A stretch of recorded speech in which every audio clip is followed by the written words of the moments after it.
જયંતિભાઈ દિવાલ પર ટીંગાડેલા સ્વર્ગવાસી શોભનાબેનના ફોટા ઉપર ચડાવેલો સુખડનો હાર બદલી રહ્યા હતા। આજે સ્વર્ગવાસી શોભનાબેનની જન્મતિથિ હતી। શોભનાબેનનો સ્વર્ગવાસ થયે 15 વર્ષ થઈ ગયા હતા। હાર બદલતી વખતે જયંતિભાઈની આંખોમાંથી આંસુ છલકાઈ ગયા। તેમની પુત્રવધુ આરતી રસોડામાંથી આ જોઈ રહી હતી। સસરાની આંખોમાં આંસુ જોઈને આરતી પણ ઢીલી થઈ ગઈ। તે પાણીનો ગ્લાસ ભરીને સસરા જયંતિભાઈને આપવા આવી। તે કંઈ કહેવા માંગતી હતી પણ બોલી શકી નહીં, માત્ર ઊંચું જોઈને ઊભી રહી। જયંતિભાઈએ ઝડપથી આંસુ લૂછીને ઘૂંટણો પાણી દીધું, પછી ગ્લાસ લઈને રસોડામાં જતી રહી અને રસોડામાં ગયા પછી આરતી આંસુ રોકી ન શકી। તેની આંખો વહેવા લાગી, સાથે સાથે ડૂસકું પણ નખાઈ ગયું। એની નજર સામે ભૂતકાળ ફરવા લાગ્યો અને એ ભૂતકાળમાં એક ગરકાવ થઈ ગઈ અને આરતી 8મા ધોરણમાં અભ્યાસ કરી રહી હતી। એ વખતે એક ચોપડાની દુકાનેથી 8મા ધોરણના ચોપડા ખરીદી રહી હતી।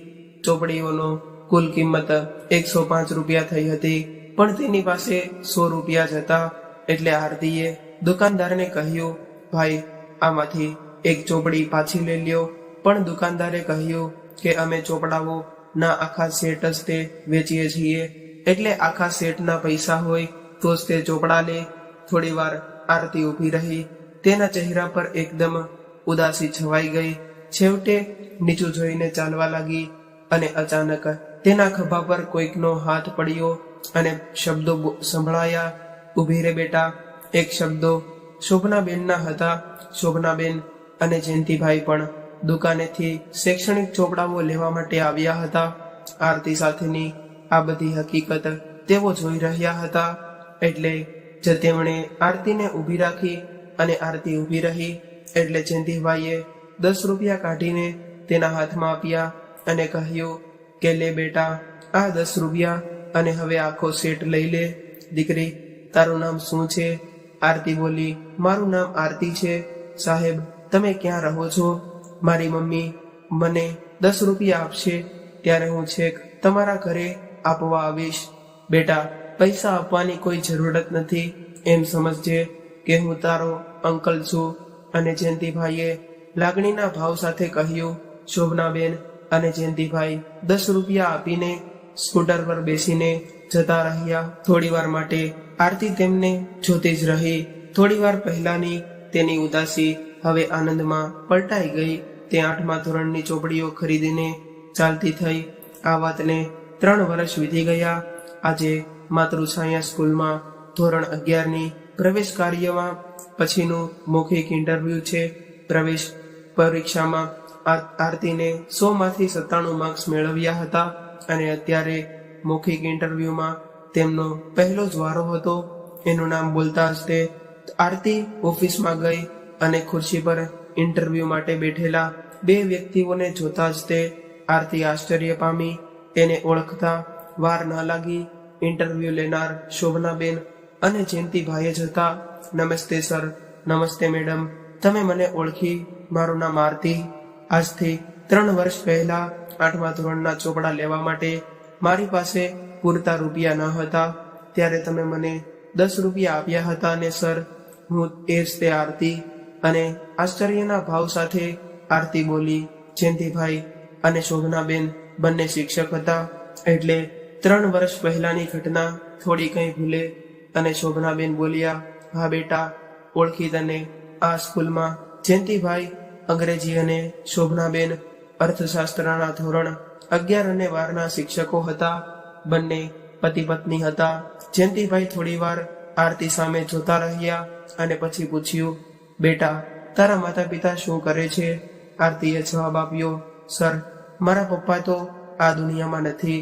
હું 7મા ધોરણમાં ભણતી હતી। એ સમયે લાંબી બીમારી પછી તે સ્વર્ગવાસી થઈ ગયા હતા। મારી મમ્મી સોસાયટીમાં કચરા પોતા કરે છે અને રાત્રે ઘરે સંચા ઉપર કપડાં સીવે છે। આ બંને કામોમાં હું પણ મદદ કરાવું છું। મારો મોટો ભાઈ પ્રકાશ સિવિલ એન્જિનિયરિંગના 3જા વર્ષમાં છે। ભણવામાં ખૂબ હોશિયાર છે।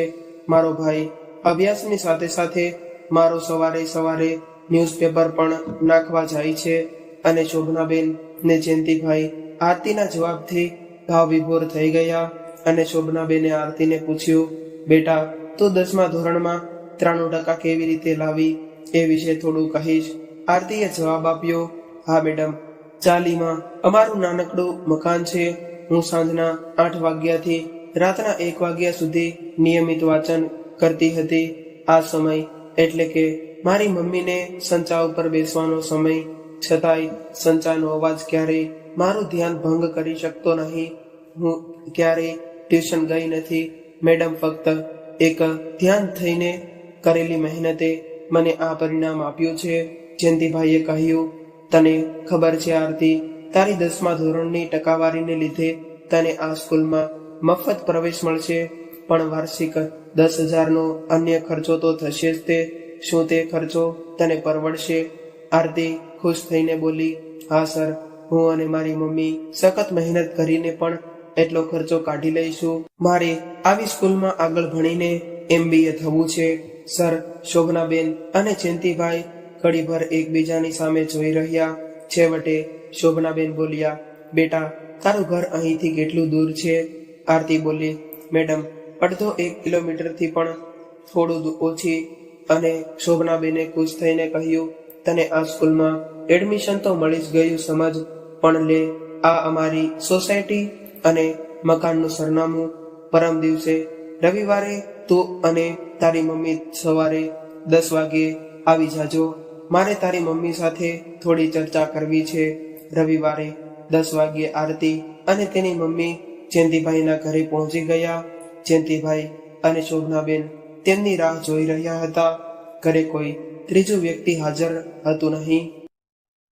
શોભનાબેને આવકાર આપીને આરતી અને તેની મમ્મીને બેસાડ્યા. ચા પાણી કરાવીને શોભનાબેન બોલ્યા, બહેન, પહેલા તો તમને એ વાતના ધન્યવાદ આપીએ છીએ કે તમે સાવ સામાન્ય પરિસ્થિતિ વચ્ચે પણ તમારા 2 બાળકોને ખૂબ સારી રીતે ભણાવી રહ્યા છો. અમને ખૂબ જ આનંદ થયો કે અને એટલે તો તમને અમારા ઘરે બોલાવ્યા છે. અમે પરિવારમાં 3 જણા છીએ. દીકરો અત્યારે બિઝનેસ મેનેજમેન્ટ ક્ષેત્રે કારકિર્દી બનાવવામાં અમેરિકા ગયો છે અને બંને નોકરિયાત હોવાથી ઘરકામ અને રસોઈકામમાં ખૂબ જ તકલીફ પડે છે. ઘણા બધા નોકરો આવ્યા અને ગયા, પણ એના ભરોસે ઘર મૂકી શકાય એવું કોઈ મળ્યું જ નહીં. જો તમે અમારું ઘરકામ અને રસોઈ કરી આપો તો અમને ખૂબ જ આનંદ થશે. તમે જે કહેશો તે પગાર આપીશું. આરતીના મમ્મી સવિતાબેન બોલ્યા, બહેન, કંઈ અણહકનું તો લેવાય નહીં, પણ મહિને 3,000 રૂપિયા આપશો તો ચાલશે. જયંતિભાઈએ વચ્ચે જ કહ્યું, 3,000 તો અમને મંજૂર છે, પણ બંને ટાઈમ તમારા પરિવારનું જમવાનું પણ અમારી સાથે. એમાં કોઈ આનાકાની ના કરતા બહેન. આરતીના પરિવારને તો જાણે આજે સોનાનો સૂરજ ઉગ્યો હોય એટલો બધો આનંદ હતો. આજે હાડ મારી ભર્યા જીવનનો પ્રશ્ન લગભગ હલ થઈ ગયો હતો. સમય વીતતો ગયો અને સવિતાબેનના દીકરા પ્રકાશનો અભ્યાસ પૂર્ણ થઈ ગયો. એના પછી થોડા સમયમાં જ એને સરકારી નોકરી મળી ગઈ અને થોડા સમય પછી એક નોકરિયાત છોકરી સાથે પ્રકાશના લગ્ન થઈ ગયા. એ સાથે જ તે આરતી અને તેની મમ્મી સવિતાબેન પ્રકાશ સાથે ભાડાના મોટા મકાનમાં રહેવા ચાલ્યા ગયા. આરતીએ MBA નો અભ્યાસ પૂરો કર્યો. એ સાથે જ એને એક ખાનગી કંપનીમાં સારા પગારે નોકરી મળી ગઈ અને શોભનાબેન અને જયંતિભાઈનો દીકરો સાગર અભ્યાસ પૂરો કરીને શરૂઆતમાં અનુભવ માટે ત્યાં જ નોકરીમાં જોડાયો હતો. 3 વર્ષમાં અમેરિકામાં નોકરી કરીને તે પાછો ભારત આવી ગયો હતો. અહીં આવીને તેને અમદાવાદમાં જ વાર્ષિક 25 લાખ રૂપિયાનું પેકેજ મળી ગયું. રવિવારનો દિવસ હતો. સાગર એની પસંદ કરેલી છોકરીને પોતાના કારમાં લઈને એના માતા પિતાને મળવા માટે પોતાના ઘરે લઈને આવી રહ્યો હતો. આ છોકરી બીજી કોઈ નહીં પણ આરતી હતી. સાગરની સોસાયટીના નાકામાં કાર વળવા જ તે આરતી બોલી ઉઠી, સાગર, આ સોસાયટીમાં તો એક ખૂબ જ માયાળુ સર અને મેડમ, ત્યાં મારી મમ્મી પણ ઘર કામ કરવા આવતી હતી. તેને ટેકો કરવા માટે હું પણ ઘણી વખત એની સાથે આવતી. સાગર બોલ્યો, શું નામ હતું? એ સર અને મેડમનું. શોભના મેડમ અને જયંતિ સર. આરતી સહેજ ભાવે બોલી અને સાગર આશ્ચર્ય સાથે બોલ્યો, હે, શું વાત કરે છે આરતી? તે તો મજા આવી ગઈ. આરતી, વાહ ભાઈ વાહ, આ તો અજીબ ઘટના કહેવાય. આરતી સાગરના બોલેલા વાક્યોને સમજે એ પહેલા તો કાર જયંતિભાઈના મકાનના દરવાજે આવીને ઊભી રહી અને સાગરે કારમાંથી ઉતરીને આરતીને ઉતારવાનું કહ્યું, પણ આરતી સંકોચ સાથે કારમાં જ તે બેઠી રહી. ઘણા બધા વિચારોએ આરતીના મગજને ઘેરી લીધું. એ મનોમન વિચારવા લાગી, સાગર શોભના મેડમ અને જયંતિભાઈના જ દીકરા, હવે શું થશે? સર અને મેડમ મને સ્વીકારશે? આરતી વિચારોના વીંટોળમાં અટવાઈ ગઈ હતી. ત્યાં તો સાગરે ઘરના દરવાજા બહાર રહીને જ તે બૂમો પાડી, મમ્મી, પપ્પા, જુઓ, હું તમારી થનાર વહુ પુત્રવધૂને ઘરે લઈને આવ્યો છું. એને જોતા જ તમે બંને જ જણ દંગ રહી જશો. બિંદાસ સ્વભાવના સાગરને હકીકતની જાણ થતા જ બેવડા ઉત્સાહથી તે તેના માતા પિતાને બોલાવી રહ્યો હતો. સાગર આરતીની નોકરી પહેલાની ગરીબી પરિસ્થિતિ વિશે સંપૂર્ણ વાકેફ હતો જ તે, અને આરતીએ એની ગરીબ પરિસ્થિતિ વિશે સાગરને પહેલેથી જ બધું જણાવી દીધું હતું. અતિ ઉત્સાહ સાથે ઝડપથી શોભનાબેન અને જયંતિભાઈ કાર પાસે આવીને જોવા લાગ્યા. આરતી તો સંકોચાઈને હજી કારમાં જ બેઠી હતી. એને જોતા જ શોભનાબેન બોલી ઉઠ્યા, અરે આરતી, બેટા તું. આરતી તો તરત જ જવાબ આપી ના શકી, પણ સાગર આનંદિત સ્વરે બોલ્યો, હા મમ્મી, એક વખતની આ ઘરની કામવાળીની દીકરી, પણ હવે આ ઘરની થનારી પુત્રવધુ. સાગર ઠાવકાઈથી આટલું બોલીને તેના મમ્મી પપ્પા સામે જોઈ જ રહ્યો. થોડી વાર રહીને જયંતિભાઈ ધીરેથી બોલ્યા, દીકરા તું ભાનમાં છો ને? હા પપ્પા, હું પૂરા શાન ભાનમાં બોલું છું કે આ ઘરની એક સમયની કામવાળીની દીકરીને હું અત્યારે આ ઘરની પુત્રવધુ બનાવવા લઈ આવ્યો છું. સાગરે વાતને રિપીટ કરી. જયંતિભાઈ અને શોભનાબેનની નજર મળી. બંનેના ભાવ સામે સામે ટકરાયા. 3 વર્ષ પહેલા બંનેના હૃદયમાં ઉઠેલો વિચાર અત્યારે વાસ્તવિક બનીને ઉભો રહી ગયો હતો.